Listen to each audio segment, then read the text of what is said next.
obsesión por vacunar a todo el mundo. Yo quiero comentar que estoy viendo, pues algunos medios siguen teniendo la desfachatez de hablar de inmunización cuando quieren decir vacunación. Y esto ya está claramente demostrado que con la vacuna, bueno, pues puede tener sus ventajas, no lo sé, pero desde luego no está garantizado que quedes inmunizado, porque de hecho hay gente vacunada que contrae la enfermedad y que fallece, desgraciadamente.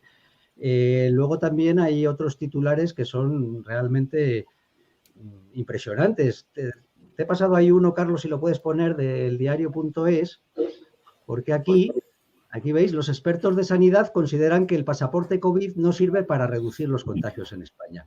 Entonces, eso está siendo reconocido, también lo sacaba hoy El Español, un artículo de Pedro J, diciendo exactamente lo mismo, pero sin embargo dicen que es una forma de presionar para que más gente se vacune y se inmunice. Es decir, es un tanto contradictorio. O sea, piden un pasaporte COVID porque reconocen que no se puede obligar a la vacunación.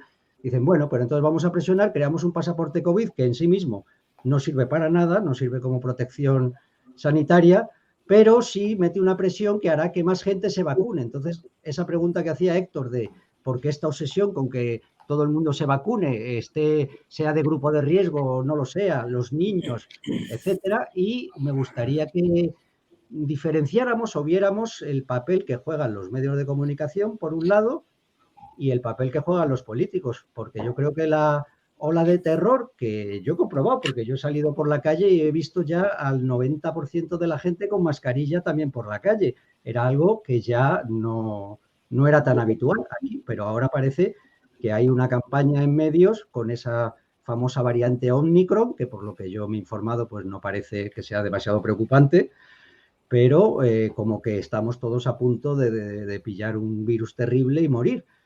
Estés vacunado, no estés vacunado, pero la solución es vacunarse. Cuando por otro lado dices, no, pero es que si estás vacunado tampoco te garantiza. Entonces, no sé, yo no entiendo nada. Yo por eso siempre hablo de distopía, porque cuando las cosas se convierten en absurdas y arbitrarias, pues ya no podemos hablar más que de que, bueno, se ha vuelto loco todo el mundo o qué ocurre aquí.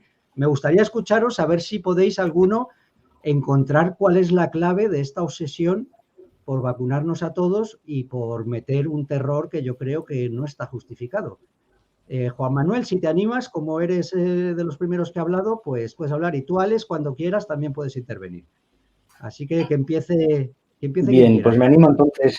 Venga, me animo a hablar. Vamos a ver, yo desde el principio de la pandemia vi que realmente la política que estaba llevando los gobiernos era absurda, era completamente absurda, ¿no? Es decir, que no tenía sentido ninguno esa exageración, ¿no?, de medidas, esas barbaridades.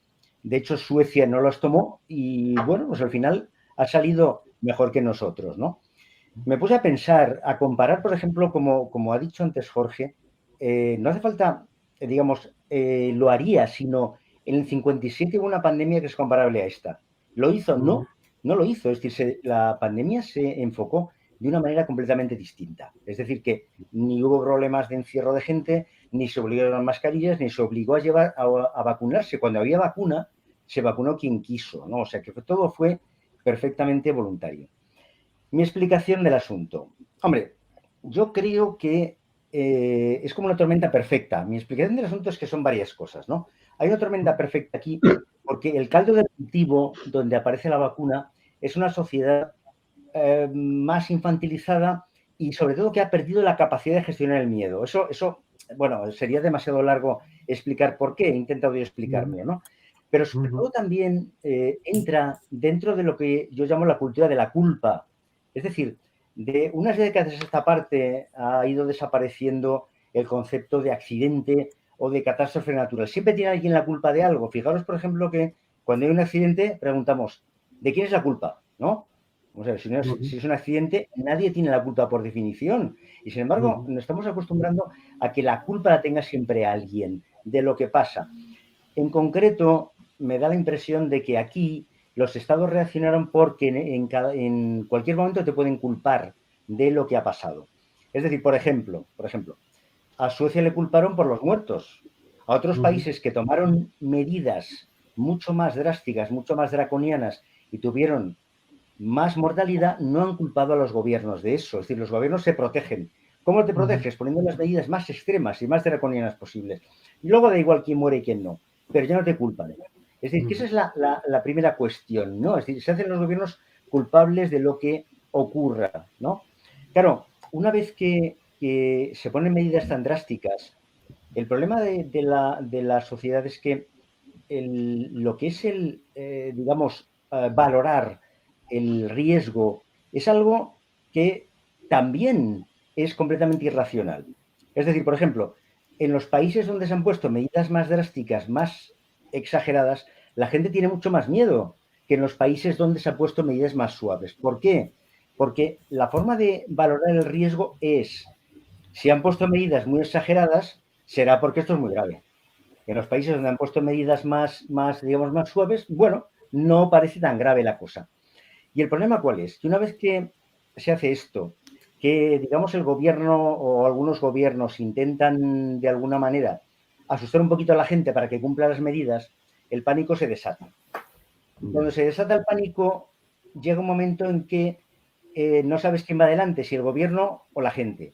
Es decir, en muchas ocasiones preguntas a la gente y la gente quiere medidas. La mayor parte de la gente quiere todavía medidas más drásticas, medidas más draconianas. ¿Por qué? Porque tiene miedo. En España quitan las mascarillas obligatorias en la calle y la gente sigue llevándolas. Incluso la FFP2 y se la ponen. Y dices, pero vamos a ver en la calle, ¿qué está pasando?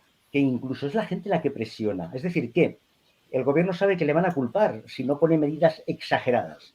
Claro, la forma de quitarte la culpa es poner todavía medidas o no quitarlas. Es decir, hay una especie de tira y afloja entre población, medios de comunicación y gobierno que, en mi opinión, es un círculo vicioso muy difícil de romper, muy difícil de romper. Y ese es digamos, el planteamiento general. Luego, si quieres que entremos en detalle, podemos entrar. Perfecto. Gracias, Juan Manuel. ¿Quién quiere responder a esa cuestión de por qué están obsesionados con vacunarnos o por qué se toman estas medidas drásticas? Bueno, os podría decir una cierta idea porque, bueno, por lo menos porque Austria quiere tanto darnos tantas vacunas. Bueno, porque en mayo nuestro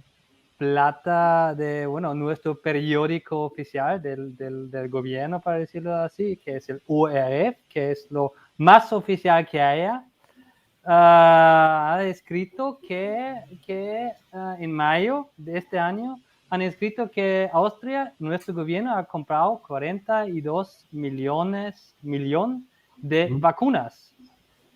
Ahora, ¿cuántos habitantes somos? Somos 9 millones en Austria. Entonces, tenemos para los siguientes 2 años, o sea, el 22, 23, 2022 y 23, tenemos para los siguientes 2 años ha comprado nuestro gobierno tantas vacunas. Ahora, ¿qué va a hacer ahora con todas esas vacunas? Y encima me pregunto, bueno, ¿por qué compran tanto ya a la hora de 21 que en mayo de 21 compran ya tanto para que cada austriaco pueda darse 2 vacunas y media cada austriaco, también los bebés.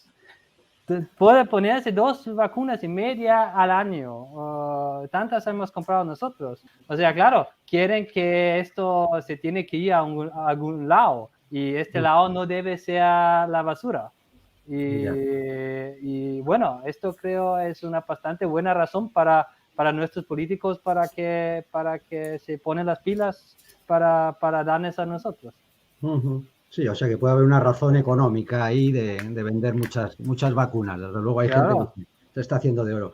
Gracias, Alex. Pues cualquiera de los que quedan por hablar. Bueno, pues, yo os comento solamente brevemente, por supuesto, el factor de rentabilidad de las vacunas es evidente. Respecto a lo que ha comentado Juan, pues totalmente de acuerdo, pero solamente querría introducir dos elementos más. El primero es que no podemos descartar la simple estupidez de los políticos. O sea, no hay tampoco mucho más. De hecho, en una época que se ha perdido el sentido común, pues la estupidez puede ser un factor explicativo. Y luego hay otro que yo creo que también es interesante, y es que el Estado, no debemos olvidar que es el Dios mortal. Entonces, el Estado yo creo que no sabe qué hacer, realmente no sabe qué hacer, pero no se puede permitir la inactividad, porque entonces supondría reconocer que no es omnipotente. Y el Estado eso no lo va a reconocer nunca. Entonces, el Estado se ha puesto a actuar para reconocer, para poner en evidencia ante el pueblo que es todopoderoso, y se pone a realizar determinados comportamientos que no tienen ninguna racionalidad, pero que demuestran, pues eso que es, vuelvo a reiterar, el Dios mortal. Gracias. Pues, adelante. A ver, yo es que a mí me cuesta mucho creer que se deba a la estupidez de la clase política a nivel europeo. Es que me cuesta creerlo. O sea, puedes, en una medida concreta, en una serie de medidas concretas y en un país concreto, podría decir, sí, bueno, es que son estúpidos y han cometido estupideces en este país concreto o en este momento, pero cuando estamos hablando de Europa entera, e incluso casi buena parte del mundo, y estamos hablando ya de 2 años después, de cómo se ha ido aconteciendo todo, de cómo, si recordamos al principio, cosas tan lógicas como cerrar las fronteras, como cerrar e impedir los vuelos procedentes de China, cuando se estaba produciendo allí tantos contagios, que no se hizo, vale, eso puede ser un error, pero es que ha sido error tras error tras error. Algo tan simple y tan evidente como es emplear recursos en detectar cuánta población es inmune a día de hoy ya. Algo que es de puro cajón, y que en ningún país de Europa, en ninguno, se estén empleando recursos en hacer esos test, porque eso tan caro no es. Igual que se están empleando para comprar vacunas, se pueden comprar test para medir anticuerpos. El hecho de que no se esté haciendo en ningún país eso, y el hecho de que se estén tomando las mismas medidas prácticamente en todos los sitios, y que se esté sometiendo a la población a esta especie de experimento social bestial para llevar al extremo, a ver hasta dónde puede llegar el poder. A mí me parece que aquí hay algo más. O sea, esto no puede ser debido única y exclusivamente a la estupidez. A mí me cuesta muchísimo creerlo eso. Iba a decir algo más, pero ya se me ha ido. Ya, si me acuerdo, lo comento luego. Gracias, Dani. Adelante, Héctor. Sí, gracias, Cristóbal. Yo estoy de acuerdo con Dani. Estoy de acuerdo con Dani, y aunque es verdad que no se debe atribuir a la maldad lo que sea atribuible a la estupidez humana, pero hombre, es que los números nos dicen que ya no hay ninguna pandemia. La pandemia terminó hace meses. Por lo tanto, no creo que sea atribuible a la inutilidad o a la estupidez de los políticos, como dice Dani. Vamos a ver, esto no es... Porque, a ver, ya ha habido otras pandemias. Estuvo lo de la gripe A, tal, y no se implementó todo este lío. Yo quiero poner esto en relación con el globalismo, ¿no? Con el foro de Davos, con la cumbre climática y con este tipo de poder planetario que se está formando, para los cuales es necesaria la desaparición de las naciones. No estoy absolutamente seguro, pero es mi hipótesis más plausible. Es la hipótesis que yo veo que tiene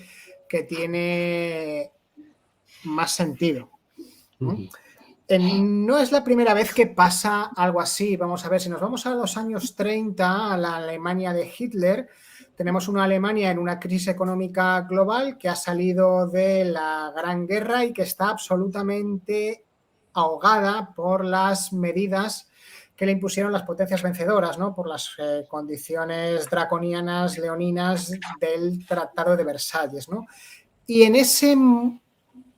esa situación económica surge un político que fue Adolf Hitler, ¿no? Que fue el que se cargó los regímenes políticos que había antes del suyo, que era la República de Weimar, que es el régimen político que tenemos ahora en Europa occidental continental, a excepción de Francia. Y está escrito en Mein Kampf. Lo que dice Hitler en Mi lucha es: primero vamos a hacer esto de la depuración de la raza y luego ya vamos a ir al tema de la propiedad. En ese sentido, los nazis no se diferenciaban de un bolchevique, ¿verdad? Entonces yo creo que esto hay que entenderlo como paso previo, que en cierto modo podría buscar la eliminación de todo aquel que no trague con las medidas totalitarias. Esta me parece la hipótesis más racional y la hipótesis más lógica.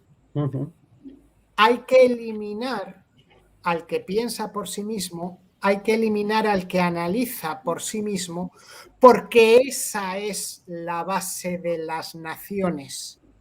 Las naciones no pueden seguir existiendo sin ese sustrato de un tercio más o menos de la población, el tercio laocrático que decía Antonio García Trevijano, que piensa por sí mismo, el tercio que mueve, el tercio en el que no puedes influir, el tercio revolucionario, el tercio de la libertad. Y a esos es a los que hay que eliminar. ¿A qué porcentaje de vacunación se ha llegado en España? Al 70% de la población, y de ahí no pasa. Muy igual a 2/3, que sería 66%. ¿A qué porcentaje de vacunación se ha llegado en Austria? Lo ha explicado Alex, al 60 y pico %, 2/3, y de ahí no pasa.